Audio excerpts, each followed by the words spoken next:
जादुई सैंडल के पेड़ का जादू। शिवानी अब बड़ी हो चुकी थी और उनका कॉलेज भी खत्म हो चुका था।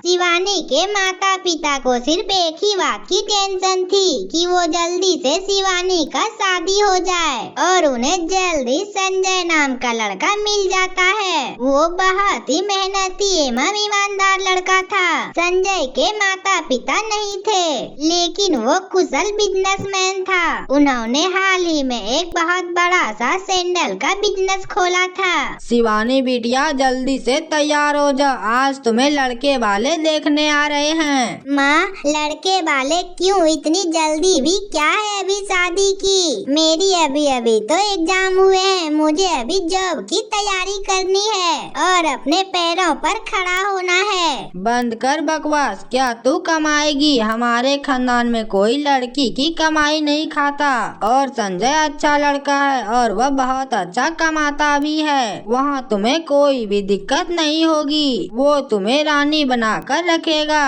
अब जा जल्दी से तैयार हो जा, अब वो लोग आ रहे होंगे। शिवानी उदास मन से तैयार होने चली जाती है। थोड़ी ही देर में संजय शिवानी से मिलने उसके घर पर आता है। संजय होनहार होने के साथ साथ दिखने में भी बहुत ज्यादा खूबसूरत था। संजय की बात करने की सलाहियत देखकर भी उसकी माँ को पसंद आ जाता है और वो दोनों लड़का लड़की को बात करने के लिए अकेला छोड़ देते हैं। शिवानी, क्या हुआ? तुम्हें क्या मैं पसंद नहीं हूँ या कोई और बात है? जी नहीं, ऐसी कोई बात नहीं है, आप तो बहुत अच्छे हैं। तो मैं जान सकता हूँ क्या ये खूबसूरत चेहरा मुरझाया क्यों है? शिवानी, तुम भी बहुत अच्छी हो और मैं तुम्हारे जैसा जीवन साथी को पाकर बहुत खुश रहूँगा। फिर थोड़ी देर में रिश्ता पक्का हो जाता है। तो ठीक है, अब रिश्ता पक्का हुआ। जी माँ जी, वैसे तो मुझे रिश्ते की बात अकेले नहीं करनी चाहिए,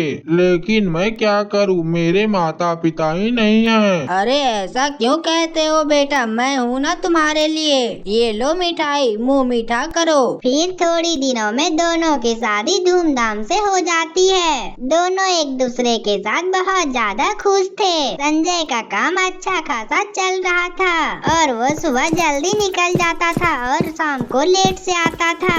इधर शिवानी घर के कामों में व्यस्त रहती थी और शाम को संजय को आने का इंतजार करते रहती थी और ऐसे ही दिन बीत रहे थे।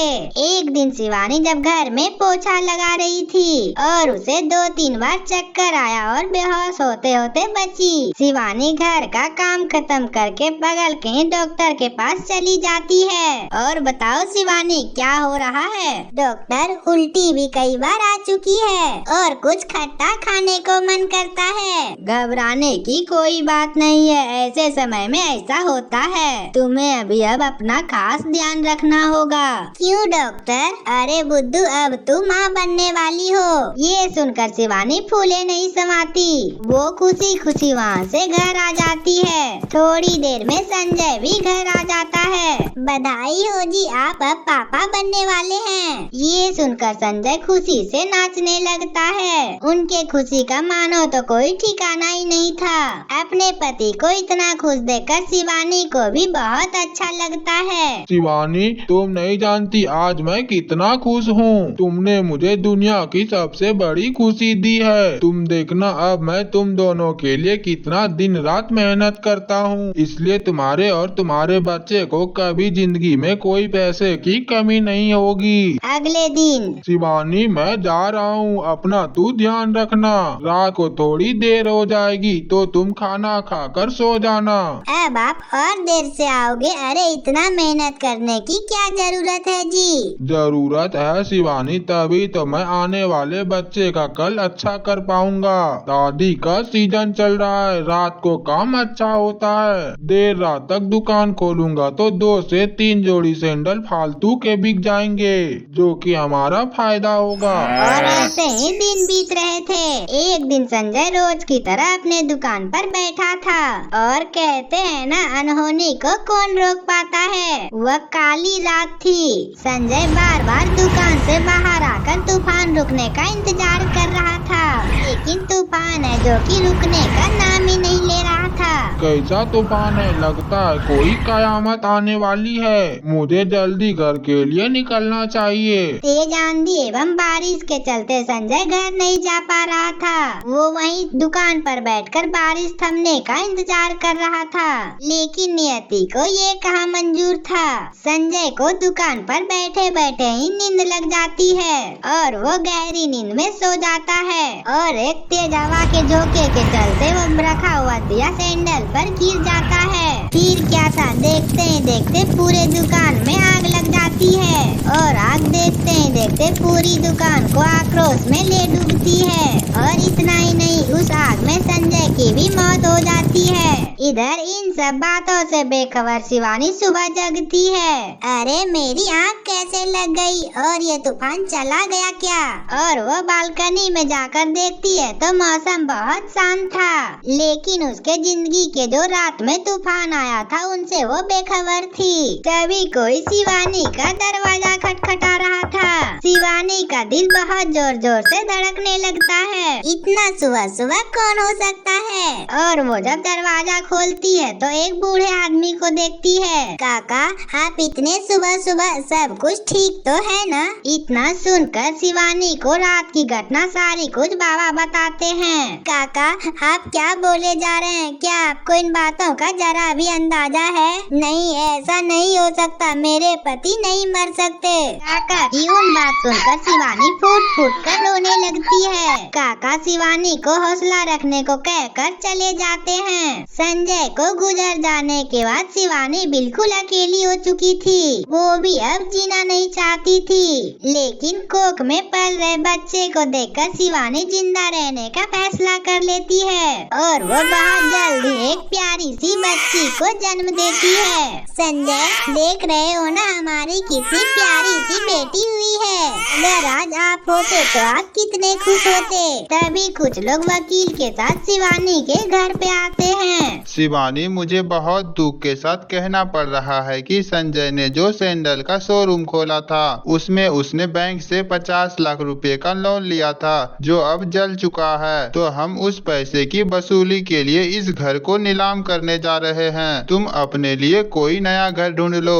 हम तुम्हें 10 दिनों का मोहलत देकर जा रहे हैं। हे ऊपर वाले, क्या आपको मेरे ऊपर जरा भी दया नहीं आई? सबसे पहले तो आपने मेरे पति को छीन लिया, उसके बाद आप ये घर को भी छीनना चाहते हो। अब मैं इन मासूम सी बच्ची को लेकर कहाँ जाऊँ? अगर आज मेरे पति जिंदा होते तो मुझे ये दिन देखना कभी नहीं पड़ता, पर मैं हार नहीं मानूंगी। क्या आपको लगता है मैं डर जाऊंगी? नहीं, मैं नहीं डरूंगी, मैं काम ढूंढूंगी और अपने बेटी के लिए जीऊंगी। शिवानी रोते रोते अपने घर से निकल जाती है। पूरे दिन भटकने के बाद भी शिवानी को कहीं काम नहीं मिलता। इधर शिवानी की बेटी भी भूख से तड़प रही थी और वो लगातार रोए जा रही थी। दूध वाला भैया, मेरी बेटी बहुत भूखी है, आप थोड़ी सी दूध मेरे लिए दे दीजिए ना। मैं आपको दूध के पैसे बाद में दे दूंगी। मैं आपके पैर पड़ती हूँ, प्लीज मेरी मदद करो। शिवानी पर तरस खाकर दूध वाला थोड़ा सा दूध शिवानी को दे देता है। शिवानी अपनी बेटी को दूध पिलाकर वहीं अकेले भूखे पेट सो जाती है। अगले दिन शिवानी काम की तलाश में हर जगह ढूंढती है, पर उसे काम कहीं नहीं मिलता। भैया, प्लीज मेहरबानी करके थोड़ा सा दूध मुझे और दे दीजिए, मेरी बेटी भूख से मर जाएगी। तेरा रोज रोज का यही ड्रामा है, चल भाग यहाँ से, मैं तुम्हें दूध नहीं दूंगा। अब पैसे लेकर आना तब दूध लेकर जाना, समझी? पता नहीं कहाँ कहाँ से उठ कर आ जाते हैं ये भिखारी लोग। शिवानी को अब कुछ समझ नहीं आ रहा था कि वो क्या करे। शिवानी अपनी बेटी को मंदिर के सीढ़ी पर रखकर नदी के तरफ भागती है। मुझे माफ करना संजय, मैं तुम्हारी बेटी को इस दुनिया में अकेला छोड़कर मैं तुम्हारे पास आ रही हूँ। मुझसे ये हालात नहीं देखी जा रही है, मैं अब जीना नहीं चाहती। जब मैं अपनी बेटी का पेट नहीं भर सकती तो मैं जिंदा रहकर क्या करूँ? करूँगी। शिवानी अभी कूदने ही वाली थी, तभी वहाँ पर पानी में बहकर एक बूढ़ी औरत आती है। अरे मुझे इस अम्मा को पानी से बचाना होगा, वरना ये डूब जाएगी। शिवानी बिना कुछ सोचे समझे पानी में कूदकर उस बूढ़ी औरत को बचा लेती है। अम्मा आप कौन हैं और पानी में कैसे डूब रही थी? तभी वो अम्मा बहुत खूबसूरत परी में बदल जाती है। मैं खुशी परी हूँ। शिवानी तुम बहुत नेक दिल एवं ईमानदार लड़की हो, तुमने मेरी जान बचाई है, पर तुम यहाँ क्या कर रही हो? ये नदी तो बहुत गहरी है, क्या तुम्हें डर नहीं लगा? मुझे बचाते हुए अगर तुम्हें कुछ हो जाता तो? वैसे भी इससे बुरा मुझसे ज्यादा क्या हो सकता है परी जी? परी जी मैं इस जीवन से तो वैसे ही परेशान हो चुकी हूँ। मैं अब नहीं जीना चाहती हूँ, मैं मरना चाहती हूँ। ऐसा नहीं कहते शिवानी, तुम तो बहुत बहादुर हो। तुम्हारी मुँह से ऐसी बातें शोभा नहीं देती। आदमी को जिंदगी से संघर्ष करके आगे बढ़ना चाहिए, ऐसे हार नहीं माननी चाहिए। वैसे तुम्हें क्या हुआ है मुझे तो बताओ। तभी शिवानी अपने बारे में परी को सारी बातें बता देती है। सब कुछ सुनने के बाद परी कहती है, शिवानी यहाँ से जाओ और अपनी बेटी को लेकर यहाँ आओ और मेरे साथ चलो, मैं तुम्हें कुछ दिखाना चाहती हूँ। शिवानी भागते हुए अपनी बेटी को लेकर अब परी के पास आती है। परी शिवानी को नाव पर बैठाकर एक अद्भुत पेड़ के पास ले जाती है। उस पेड़ पर बहुत कीमती कीमती सैंडल लटके हुए थे, जिसको देखकर शिवानी को अपनी आँखों पर यकीन नहीं होता है। सैंडलों का पेड़, वो भी नदी के बीच में, मुझे तो यकीन ही नहीं हो रहा। हाँ शिवानी, तुमने अपने छोटी सी जिंदगी में बहुत दुख देखे हैं, अब तुम्हारे वो दिन गए। तुम्हारे पति हर दिन स्वर्ग से तुम दोनों के लिए अच्छी कामना करता है। परी जी क्या मेरे पति जी वापस नहीं लौट सकते? बेटा कोई भी मरे हुए इंसान जिंदा नहीं होते, पर तुम इतनी अच्छी हो, अगर कहोगी तो मैं उसे वापस जिंदा कर दूंगा। हाँ परी जी कर दीजिए ना प्लीज। शिवानी के इतना कहते ही परी छड़ी घुमाकर संजय को वहाँ प्रकट कर देती है और संजय भी अपनी पत्नी को देखकर बहुत खुश होता है और दोनों पति पत्नी बहुत खुश होते हैं। अब शिवानी, संजय और उसकी बेटी धन्यवाद कहकर घर खुशी खुशी लौट जाती है और तीनों खुशी खुशी अब एक ही घर में मजे से रहने लगते हैं और संजय के आ जाने के बाद अब घर की भी कोई चिंता नहीं रहती। तो हमारे प्यारे दोस्तों कैसी लगी हमारी कहानी? अगर अच्छी लगी हो तो वीडियो को लाइक करके चैनल को सब्सक्राइब करना ना भूलें और मिलते हैं अगले वीडियो में। तब तक के लिए बाय बाय।